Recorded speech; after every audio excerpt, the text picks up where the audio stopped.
Today, the government of Libya announced the death of Muammar Gaddafi.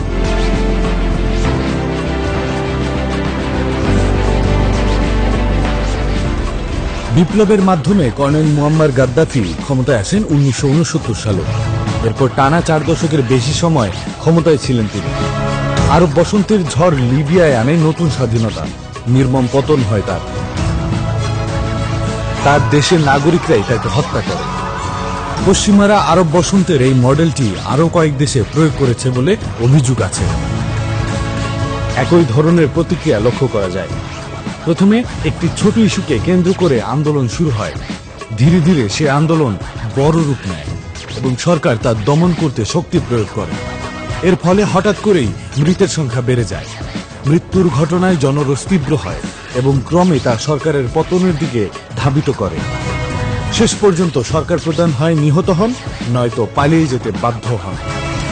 কিন্তু আরব বসন্তে যেসব দেশের ক্ষমতা বদল হয়েছে সেগুলোর পরিণতি পরবর্তীতে আসলে কি হয়েছে? গণঅভ্যুত্থানের মাধ্যমে সৃষ্ট ব্যাপক জনপ্রত্যাশা কি পূরণ হয়েছে, নাকি সম্পূর্ণ ভিন্ন রাস্তায় গিয়েছে দেশ? সেই বিষয়টি বুঝতে আজ আমরা আলোচনা করব গাদ্দাফি ও লিবিয়া কেস। খবরওয়ালার সাথেই থাকুন, আপনাদের সঙ্গে আছি আমি রাকিব বিন কুদ্দুস।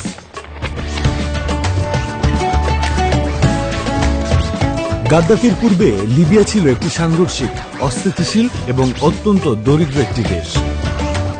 1951 সালে ব্রিটিশ ও ফরাসি কলোনি থেকে মুক্ত হয়ে রাজা ইদ্রিসের অধীনে এটি একটি রাজতন্ত্র হিসেবে আত্মপ্রকাশ করে। তখন দেশটি ছিল অত্যন্ত দরিদ্র, অবকাঠামো ও শিল্পায়ন প্রায় কিছুই ছিল না।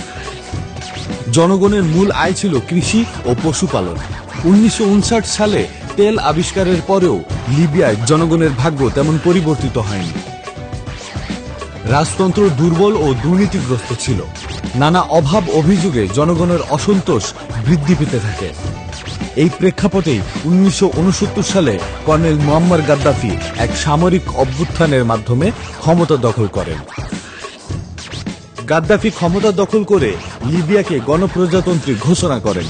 তার সবচেয়ে গুরুত্বপূর্ণ এবং পশ্চিমাদের কাছে অপ্রিয় সিদ্ধান্ত ছিল তেলের সম্পদ জাতীয়করণ। তিনি পশ্চিমা রক্তচক্ষু উপেক্ষা করে সাহসের সঙ্গে সেই কাজটি সম্পন্ন করেন। এর ফলে রাষ্ট্রীয় আয়ে ব্যাপক বৃদ্ধি ঘটে এবং সেই অর্থ দিয়ে দুর্বার গতিতে অবকাঠামো উন্নয়ন ও সংস্কার কার্যক্রম শুরু হয়। একদিকে পশ্চিমা বিশ্বে গাদ্দাফির দুর্নাম দিন দিন বাড়তে থাকে। তাকে কখনো খলনায়ক, কখনো পাগল, স্বৈরশাসক কিংবা মানবাধিকার লঙ্ঘনকারী হিসেবে উপস্থাপন করা হতে থাকে। অন্যদিকে বাস্তবে লিবিয়ায় আর্থসামাজিক অবস্থায় নজিরবিহীন উন্নতি হতে থাকে। মাত্র 6 বছরের মধ্যে তিনি লিবিয়ার মাথাপিছু আয় আফ্রিকার সর্বোচ্চ জায়গায় নিয়ে যান। বিশ্বব্যাংক ও জাতিসংঘের প্রতিবেদন অনুযায়ী লিবিয়ার মাথাপিছু আয় তখন অনেক ইউরোপীয় দেশের সাথেও পাল্লা দিতে থাকে। তার সংস্কারের ফলে লিবিয়ায় শিক্ষা, স্বাস্থ্য, সামাজিক নিরাপত্তা ব্যবস্থা ও মাথাপিছু আয় আফ্রিকার মধ্যে সবচেয়ে শীর্ষে পৌঁছায়।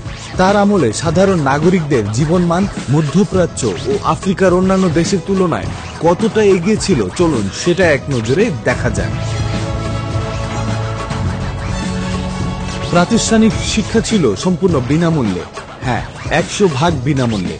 প্রাথমিক থেকে বিশ্ববিদ্যালয় পর্যন্ত সম্পূর্ণ বিনামূল্যে পড়াশোনা করানো হতো। এমনকি বিদেশে উচ্চশিক্ষা নিতে চাইলেও খরচ বহন করত সরকার। এই অবস্থা স্বাস্থ্যসেবার ক্ষেত্রেও। হাসপাতাল ও চিকিৎসা সেবা ছিল সম্পূর্ণ বিনামূল্যে, যেটা যে কোনো দেশের সাধারণ মানুষের জন্য স্বপ্ন। বাসস্থানও ছিল একরকম বিনামূল্যে। গৃহহীনতা দূরীকরণ ছিল সরকারের দায়িত্ব। প্রত্যেক নাগরিকের বাসস্থান নিশ্চিত করত সরকার। নতুন বিয়ে করলে সরকার দম্পতিদের জন্য বাড়ি এবং সংসার শুরু করার জন্য আর্থিক সহায়তা দিত। জীবনযাত্রার খরচ কম রাখার জন্য পেট্রোল, গ্যাস, বিদ্যুৎ ও নিত্য প্রয়োজনীয় খাদ্যে নিয়মিত ভর্তুকি দেওয়া হতো। ফলে জীবনযাত্রায় ব্যয় ছিল অত্যন্ত কম। প্রত্যেকে চাকরির নিশ্চয়তা দেবার জন্য আলাদা প্রকল্প নিয়ে কাজ করত। চাকরি করতে আগ্রহী কাউকে দীর্ঘ সময় চাকরির অপেক্ষায় বসে থাকতে হতো না। লিবিয়ার মতো মরুভূমিতেও কৃষি উন্নয়নে গাদ্দাফি রীতিমতো বিপ্লব ঘটিয়েছিলেন। কৃষিক্ষেত্রে গ্রেট ম্যান রিভার প্রজেক্ট এর মাধ্যমে মরুভূমিতে সেচের ব্যবস্থা গড়ে তুলেছিলেন। কৃষকদের জমি, যন্ত্রপাতি ও ঋণ বিনা সুদে দিতেন। গাদ্দাফি তেলের আয় সত্যিকারের জনগণের বাইতুল মাল হিসেবে ব্যবহার করতেন। তেল থেকে প্রাপ্ত বিপুল আয় মূলত জনগণের কল্যাণমূলক কাজে ব্যয় হতো। এমনকি একসময় নাগরিকদের মাঝে সরাসরি তেল থেকে আয়ের অংশ বন্টনের পরিকল্পনাও বাস্তবায়নের পথে ছিল। এটা আজ স্বপ্ন মনে হলেও এটা একরকম বাস্তবই ছিল। তবে গাদ্দাফি দেশের শুধু উন্নতি করেই থেমে যাননি। তিনি ভাবা শুরু করেন পুরো আফ্রিকার সকল জাতিগোষ্ঠীকে নিয়ে। স্বাধীন পররাষ্ট্রনীতিতে তাদের ঐক্যের প্রচেষ্টা জোরদার করতে থাকেন। তার এই পশ্চিমাদের সিস্টেমের বিরোধিতাকে পশ্চিমারা তাদের অবমূল্যায়ন ও বিদ্রুপাত্মক আচরণ হিসেবে নেয়। এরপর তিনি কাজ শুরু করেন আফ্রিকার আলাদা মুদ্রা ব্যবস্থা প্রচলনে। এখানেই তিনি পার করে ফেলেন পশ্চিমাদের লক্ষণ রেখা। এরপর তার বিরুদ্ধে অভিযোগ উঠতে শুরু করে অভ্যন্তরীণ দুর্নীতি ও বিলাসিতা। স্বৈরশাসন ও মানবাধিকার লঙ্ঘনকারীদের পাশাপাশি তিনি মিডিয়াতে পরিচিত হতে থাকেন সন্ত্রাসের পৃষ্ঠপোষক হিসেবে। এক কথায় তাকে বানিয়ে দেওয়া হয় অতিরিক্ত জাতীয়তাবাদী ও অ্যান্টি ওয়েস্টার্ন পাগল। লিবিয়ার নাগরিকদের মধ্য থেকে কথা উঠতে থাকে বাকস্বাধীনতা নিয়ে। গাদ্দাফি নাকি মন খুলে কথা বলতে দেন না, এজন্য জনমত গঠিত হতে থাকে। অনেকে অভিযোগ করতে শুরু করেন গাদ্দাফি নাগরিকদের মুক্তভাবে মত প্রকাশের সুযোগ দেন না। এসব নিয়ে দেশের ভেতরে ক্ষোভ জমতে শুরু করে এবং একটি বিশেষ জনমত গড়ে তোলা হয়। এই ভেতরের অসন্তোষকে পশ্চিমারা কৌশলে কাজে লাগায়। 2011 সালে আরব বসন্তের ঢেউ লিবিয়ায় পৌঁছালে ছোট ছোট বিক্ষোভ দ্রুত বড় আন্দোলনে রূপ নেয়। সরকার শক্ত হাতে দমন করতে গেলে হঠাৎ অপ্রত্যাশিতভাবে হতাহতের ঘটনা বাড়তে থাকে। পশ্চিমারা গণমাধ্যম ও আন্তর্জাতিক মহল সেই ঘটনাগুলোকে ঘিরে গাদ্দাফির বিরুদ্ধে ব্যাপক প্রচারণা চালায়। শেষ পর্যন্ত ন্যাটোর সামরিক হস্তক্ষেপ, বিদ্রোহী গোষ্ঠীর উত্থান এবং আন্তর্জাতিক চাপের মুখে গাদ্দাফির পতন ঘটে। গাদ্দাফিকে 2011 সালের 20 অক্টোবর সিরোতে শহরে তার ওই দেশের নাগরিক বিদ্রোহীরা আটক করে। তাকে নির্মমভাবে প্রহার করতে থাকে। গাদ্দাফি বারবার বলছিলেন, তোমরা কি করছো? তোমরা কি জানো না আমি কে? তোমাদের কি লজ্জা নেই? তোমরা আফসোস করবে।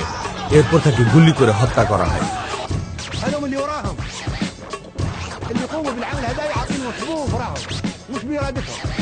এভাবেই 4 দশকের গাদ্দাফি যুগের অবসান ঘটে। আন্দোলনের প্রেক্ষাপট তৈরির সময় গাদ্দাফির বিরুদ্ধে অগণিত অভিযোগ আনা হয়েছিল। আন্দোলনকারীরা লিবিয়ার মানুষের সামনে এক স্বপ্নের চিত্র এঁকেছিলেন। গাদ্দাফি পরবর্তী লিবিয়া হবে সমৃদ্ধ, গণতান্ত্রিক ও আধুনিক রাষ্ট্র। পতনের পর সেসব অভিযোগ প্রমাণ আদৌ করার কোনো চেষ্টা হয়নি। সেসব স্বপ্ন পূরণের প্রতিজ্ঞা বাস্তবায়নের কোনো উদ্যোগই নেওয়া হয়নি।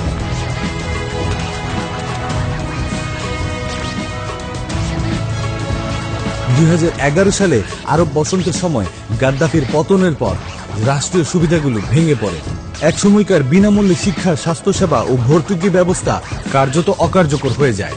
অবকাঠামো ধ্বংস হয়, বেকারত্ব বাড়তে থাকে, আর কেন্দ্রীয় সরকারের নিয়ন্ত্রণ দুর্বল হয়ে পড়ায় সম্পদ বন্টন সম্পূর্ণভাবে থমকে যায়।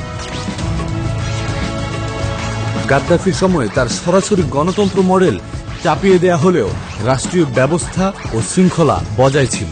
তার পতনের পর গণতন্ত্র প্রতিষ্ঠার বদলে দেশ অরাজকতা ও গৃহযুদ্ধে নিমজ্জিত হয়।